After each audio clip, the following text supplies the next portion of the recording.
In horror films, fear lives in shadows, in a house, a hotel, a forest sometimes. But what if those places weren't just fiction? What if the nightmares filmed on set were rooted in places that exist, still standing? In this video, we're tracing the real-world locations behind some of your favorite horror films. Hotels where things move on their own, forests with folklore older than the towns nearby, houses that still echo the stories filmed inside. Some of these sites welcome production, others carry their own darkness long before the cameras even rolled. And a few may still hold on to something behind those walls. This is exploring the most eerie locations from your favorite horror films. Stephen King was not expecting a ghost story when he checked into the Stanley Hotel in 1974. He and his wife were the only guests that night. The grand halls were silent, the bar was empty. They stayed in room 217. That night, King had a dream.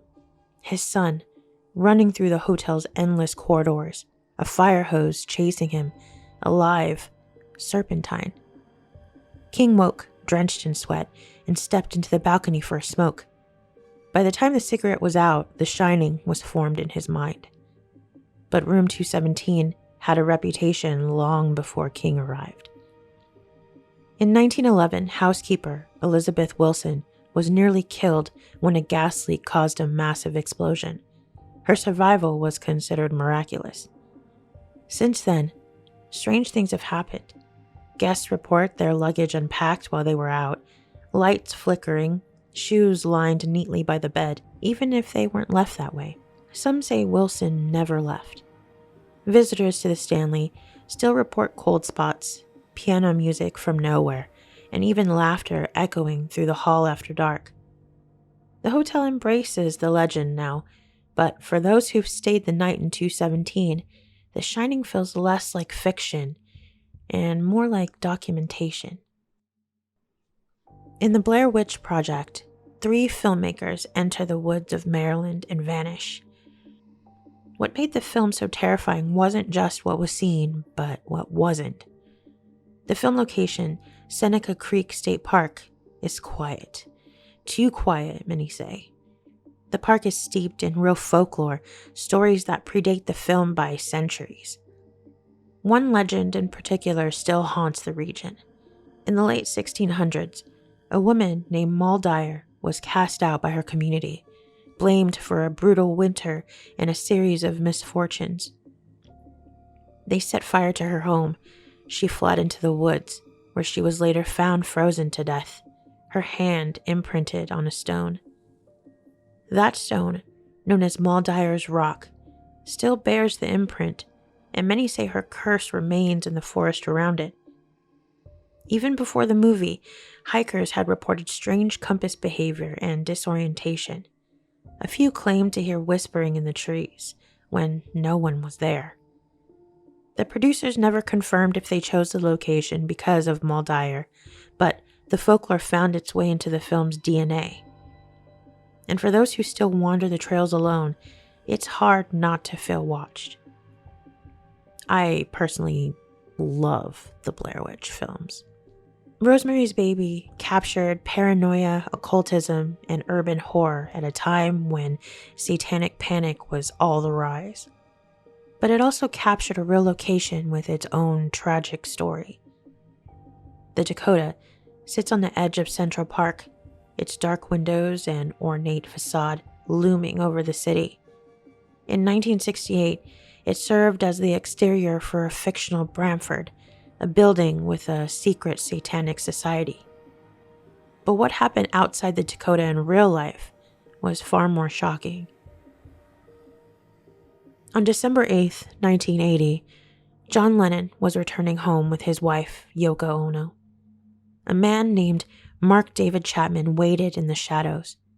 Earlier that day, he'd asked Lennon for an autograph. Now, he pulled a revolver and fired 5 times. 4 bullets struck Lennon in the back. He collapsed near the entrance. Chapman remained at the scene, reading The Catcher in the Rye until police arrived. Residents say the Dakota has always had a strange energy. Some report seeing ghostly children in hallways, others hear music when no one is playing. It remains a private residence, but the layers of fiction and tragedy have cemented its place in both horror and history. The house from the Texas Chainsaw Massacre still exists. It's now a restaurant in Kingsland, Texas. But when it was chosen for the 1974 film, it became part of something far more infamous. Though the movie was fictional, the core of its horror was real. It was loosely inspired by Ed Gein, a murderer and a body snatcher from Plainfield, Wisconsin. Gein exhumed graves, wore the skin of the dead, and crafted furniture from bones. His crimes shocked the nation and laid the groundwork not just for Leatherface, but for Psycho and The Silence of the Lambs. Inside the Kingsland house, staff report strange occurrences, electrical issues, a sense of being watched after closing. Guests sometimes leave mid-meal without saying why. The bones are gone, but the structure remains, and the past still leaks through the walls.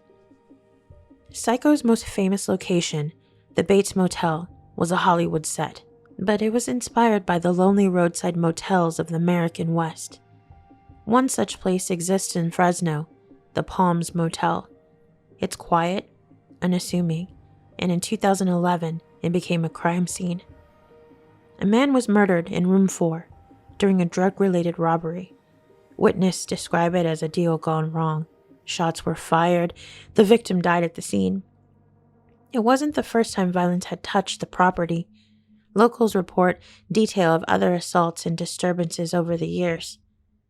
It's not that the motel is haunted, but like many places where desperation meets isolation, it feels heavy. The Perrin family moved into the Harrisville farmhouse in the 1970s. Almost immediately, things went wrong. Voices in the night, furniture moving, apparitions, one with a broken neck, watching the children as they slept. Ed and Lorraine Warren, the real-life paranormal investigators, were brought in. Their sessions inspired The Conjuring. But even after the cameras left, the house remained active. Visitors have experienced unexplained nausea, scratches. Some have fled after just a few minutes inside. The owners, overwhelmed by trespassers and intense energy, finally shut down the overnight investigations. It wasn't about skepticism. It was about self-preservation, they said. Some horror films don't just depict darkness. They carry it. The Exorcist. A fire had destroyed the set. 9 people connected to the production died during filming. Director William Friedkin brought in a priest to bless the shoot. In Poltergeist, Dominique Dunne was murdered. Heather O'Rourke died of a sudden illness, and real skeletons were used during filming, a cost-cutting decision that many believe invited something else in. In The Omen, a plane chartered by the crew crashed, killing all on board.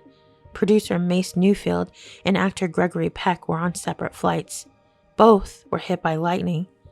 A crew member was later beheaded in a car crash, which was eerily similar to the scene in a film. Coincidences? Maybe, but the pattern is enough to make anyone kind of question and hesitate.